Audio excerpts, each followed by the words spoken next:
Julius Caesar was one of the most powerful military leaders that's ever lived. Yeah. But it was that certain glint in his eye that really made his soldiers follow him into battle, made Cleopatra fall in love with him. Shh, don't give it all away.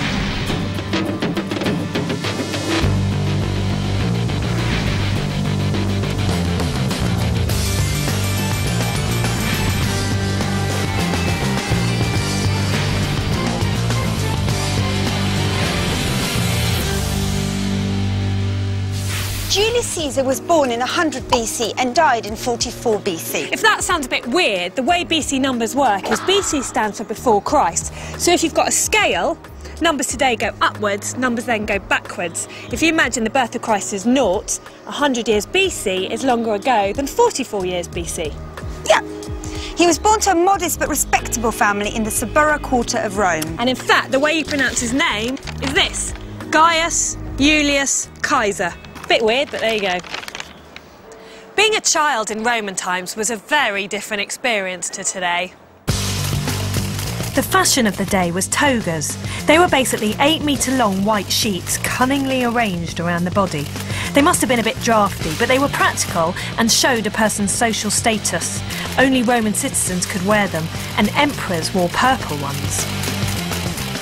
Children had to go to school from sunrise to sunset every day of the week. As books and things to write with were rare, everything had to be learnt by heart, and the teachers' books were made from animal skins. But it wasn't just about boring work. Stuff to play with included stilt walking, a weird game of jacks using bones that they called knuckle bones, and even mini chariot racing using live mice to pull tiny chariots. That's a bit cruel. As for pets, they kept pigeons, ducks, and even exotic animals such as monkeys. These togas are quite trendy, but they smell a bit. Yeah, that'll be the urine. What, wee? Yeah, the Romans used to use wee from public loos for cleaning and bleaching their togas. Ugh! I know it sounds a bit bizarre, but actually there was a logic to it, because wee's got something in it called urea, which with all the bacteria becomes a chemical ammonia, and ammonia you still use in cleaning products for like windows or carpet products. Ugh, it's still disgusting though. Ah!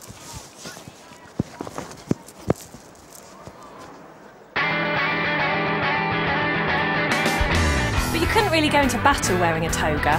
You couldn't go into battle smelling of wee. So instead, they wore stuff like this in battle. Do you think the long bit goes at the end? Ow! I think it's quite good because, look, you're really protected against arrows. Ow, and not too spears. tight or I can't talk. What else? It's not very manly, is it, the tunic? Put it on, we want to get to the interesting bit. And then this. I feel like you're doing this wrong. So do you think they had buckles then? I feel like they go here. OK, well, let's try them there. Is that right? Now I'm just a soldier in a dress. They're like fun leg warmers, only tougher. Now this is a cape. Oh, just even having the cape on makes me feel more distinguished. If you're going to throw a spear, I find it really hard to move in this, like, breastplate thing. So do you reckon they would have worn pants? They'd have worn something.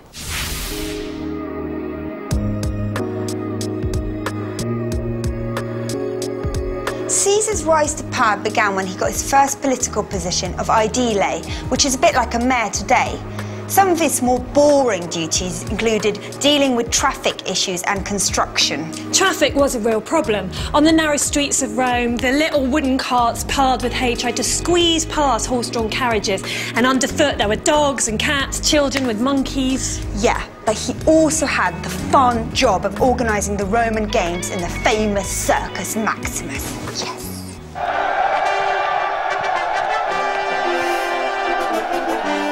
Roman rulers put a lot of time and effort into organising games to keep their people happy. A lot of these took place in the Colosseum in Rome. We have an exact replica here, as you can see. The most popular events, the ones that always sold out first, was the gladiator fighting. This was when prisoners fought in front of thousands of people. The theory was that it meant the prisoners could fight for their freedom. Apart from gladiator fighting, they would have wild animal hunts. So they would get hungry animals like lions and get gladiators to fight them. If you were very lucky, you would get to see animals fighting each other. Brilliant. Which was really fun, because sometimes you'd get a massive lion fighting a tiny elephant. Who won then, do you think? I think the elephant, because he's cleverer. Ah.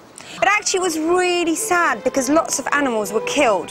For example, when the Colosseum was opened, 9,000 animals were killed in one day. That is a lot. Really sad. They also staged the most spectacular naval battles. For these, they'd flood the entire Colosseum. It's crazy. Look at it! Whoa! Probably with a bit more water than that. There was one that Julius Caesar staged. It was a reenactment of a naval battle between the Phoenicians and the Egyptians. It featured 10,000 oarsmen and 1,000 marines. That's amazing. But the most popular of all was chariot racing. Now, the drivers of chariots were hero worship, like David Beckham and other sports stars today, except that there were no rules in chariot racing. It was just the first one that did 7 laps. Consequently, they crashed a lot. We're at Witchford Stud Farm to find out what it's like to race a Roman chariot.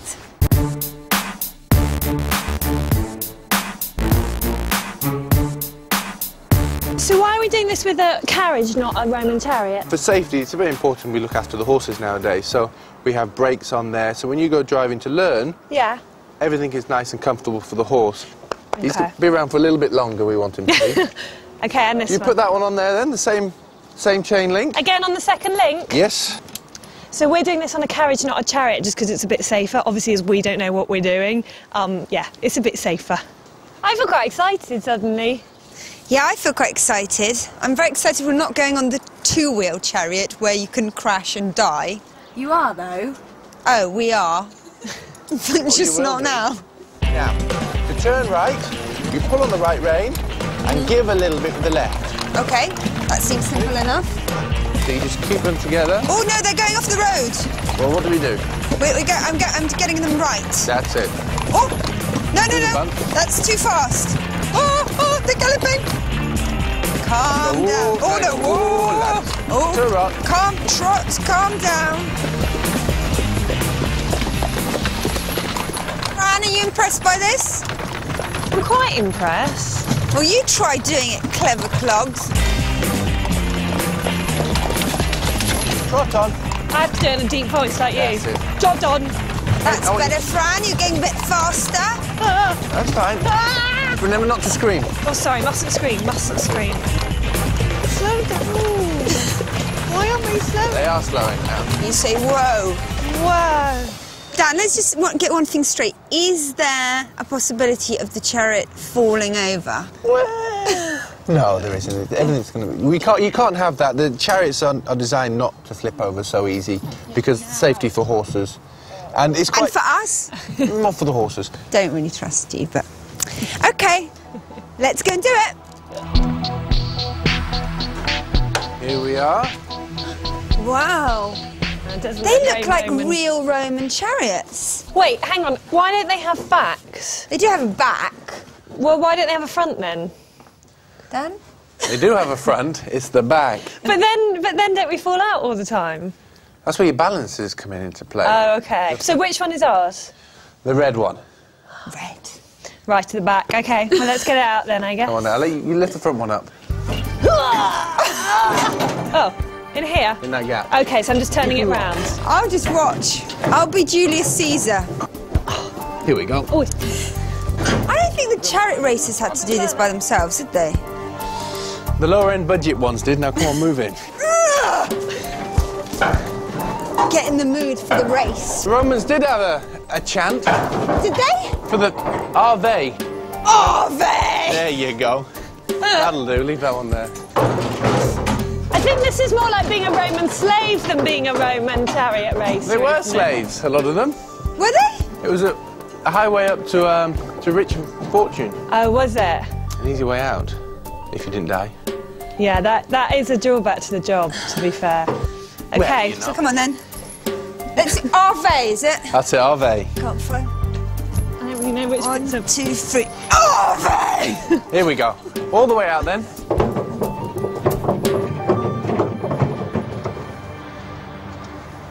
But Caesar didn't just spend his time cheering on all the chariot races. No. He also used his connections to get himself the politically important job of Pontifex Maximus. Say it again. Pontifex Maximus. Well done. Which is like the head priest. Then, in 59 BC, he resorted to bribery, not with chocolate, which is what works with you. It does. Isn't it? But with gold and silver to get himself the job of consul. Now, consul is a bit like the Prime Minister and the President today, except there were two of them at one time, so one didn't get too powerful. A bit like us? Yes, a bit like us, and so one didn't become dictator, like what Fran is.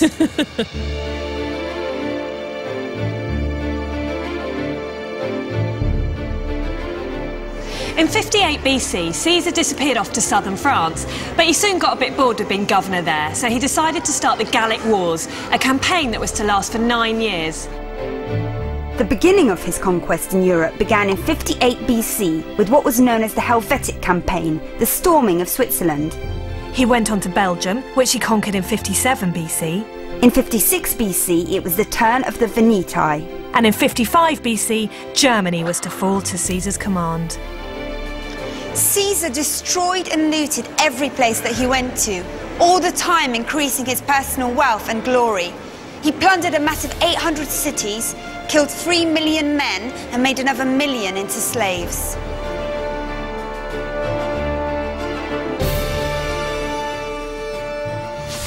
We are here with Class 4 of the Newton Longville School in Milton Keynes to talk about military tactics of Roman soldiers. Are you ready for this?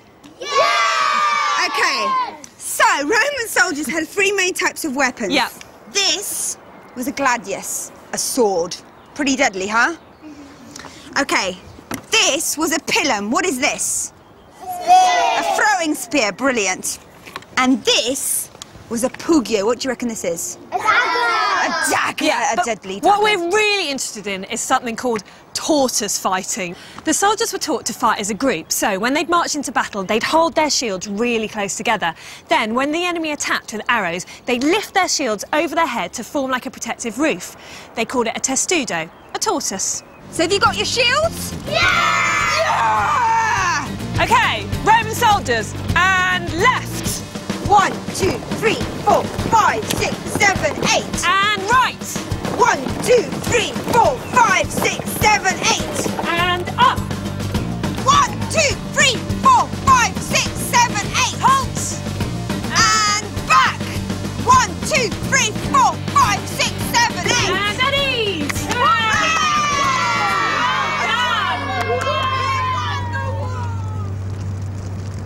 But it wasn't just that Caesar was brilliant at battle tactics. He was also just really respected as a leader. His troops, thought he was a good bloke.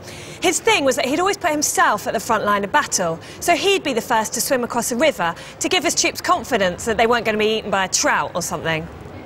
In 54 BC, Caesar and his men set foot on British soil. And for the first time ever, they had the smiles wiped off their smug Roman faces. Tell me, soldier, what are your feelings about the progress of the expedition so far?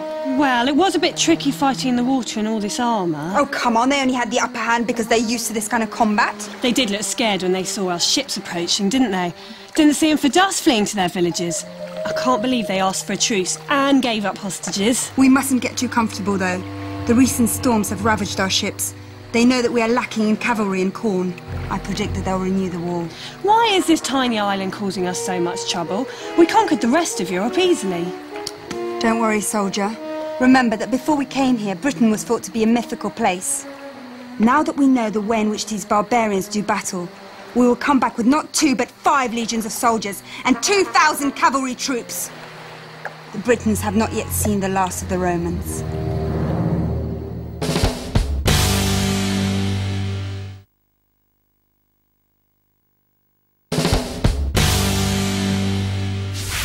So earlier we learned how to harness a horse, drive the carriage, we saw the actual chariots that we're going to race. But now we actually have to get into the chariot and race it. Ania's quite frightened. I am, and you are too, so don't lie. Yeah, I am a bit.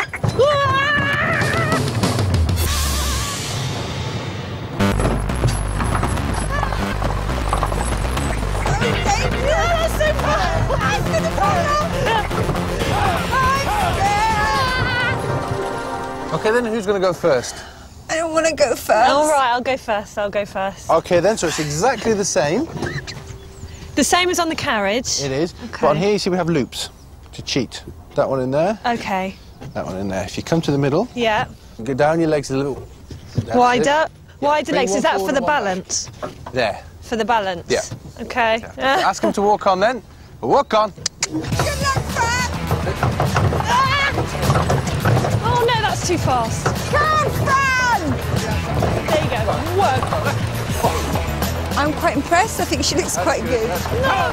Apart from her face, that looks quite terrifying.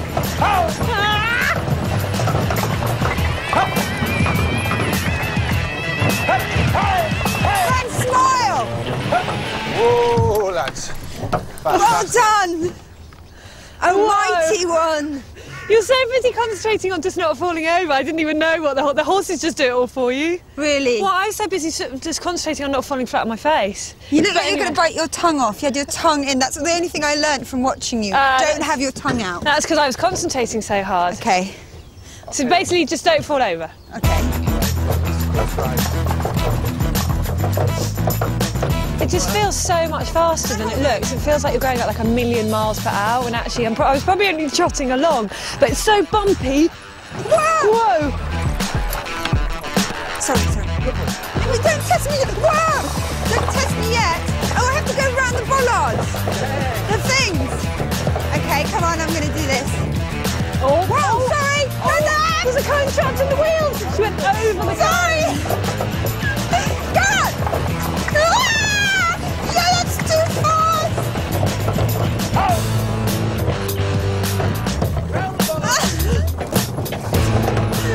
This is quite fun! Go on! Whoa!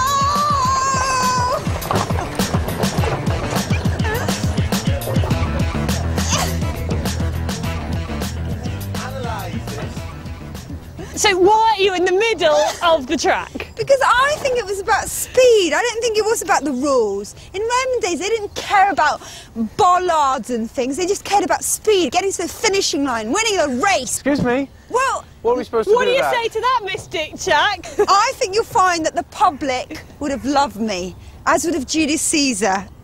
Yeah, I still won though, didn't I? You did win. Yeah. You can't... I still won. Thanks very much. Thanks very much. Caesar continued to invade countries to gain more power and more glory. He even got himself involved in the Alexandrian War, a civil war in Egypt in 48 BC, which really wasn't anything to do with him. The war eventually ended when Caesar defeated Pharaoh Ptolemy. That was also when he met Ptolemy's wife, Cleopatra. It wasn't long before her and Caesar got it together. I think we should find out a bit more gossip about that.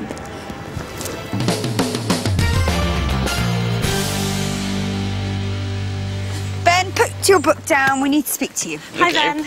Why did Caesar go into Egypt? Well, he was pursuing Pompey, his great rival, but Pompey was murdered when he got there. And Caesar arrived to find a civil war raging in Egypt. But it was the richest country in the ancient world, and obviously something that he would have his eye on.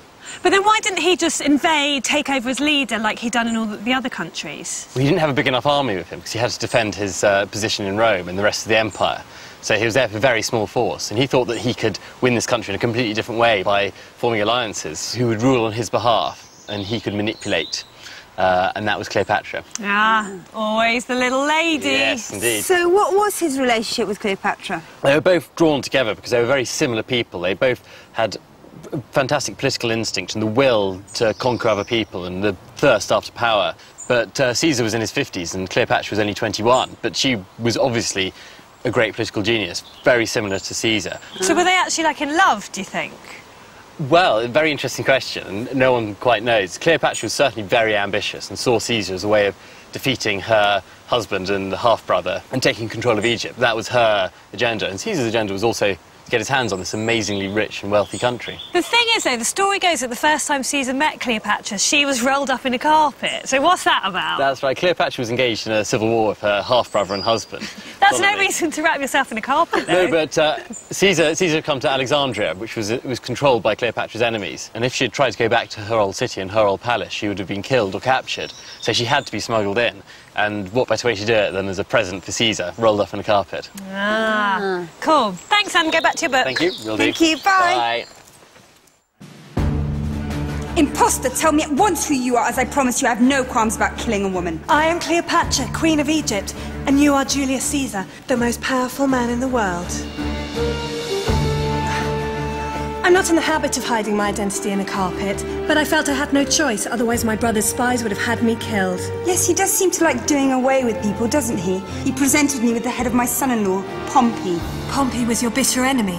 My brother had him killed to please you. The only fair way to kill a man is on the battlefield, not by tricking him, stabbing him in the back and butchering his body. Then we are agreed. My brother must die. And leave a woman on the throne? If you help me regain the throne, I'll give you what you want. I already have everything that I want. Not quite. Through me, you can control all Egypt. Think about it. Together, we'd be joint rulers of the whole world. So then Caesar and Cleopatra fell madly in love, yeah? Yeah. But what's annoying is that she's always really famous for that, and she's really famous because she, like, wore cool makeup all the time, like glittery eyeshadow made out of crushed beetle shells. Gross, but glam. No, glam. But the thing is, didn't she do loads of other stuff? Yeah, I mean, she ruled over Egypt between 51 and 30 BC. Which is a long time. Which is a long time. And she brought peace and prosperity to the country after years of civil war. So she was a great queen. Caesar had found himself a pretty powerful ally.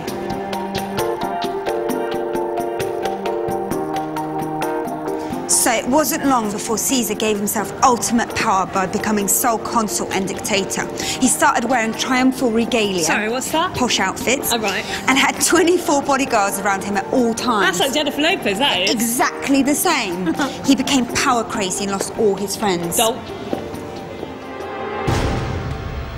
On the 15th of March, 44 BC, Caesar was ambushed by a group of conspirators armed with knives and daggers. He was first struck below the throat, and as he attempted to escape, he was stabbed from all directions. It was a horrific, violent murder. Caesar was stabbed a total of 23 times. His so-called friend, Brutus, was the last person to stab him. Caesar was famously quoted as saying, "Et tu, Brute?" which means, "You too, Brutus." It wasn't until 43 AD, 87 years after Caesar's death, that the Romans finally managed to conquer Britain. And it's a good thing that they did, because without all the things they brought here, life would be very different. We wouldn't have roads, names of the month, 3-course meals, central heating, or even baths. And now we're going to relax Julius Caesar style. Go on then. No, you go. No, you go. No, you go. Go on, go on. All right. Okay, Julius Caesar, go. Julius Caesar was the most powerful man in the world, but he wasn't that cool. His toga smelled of weed, and he was bold. That's why he wore the laurel wreath. He killed 3 million men, but he wasn't so popular because then all his friends killed him 23 times. Really evil. Stop! Then he fell in love with... Okay, bye.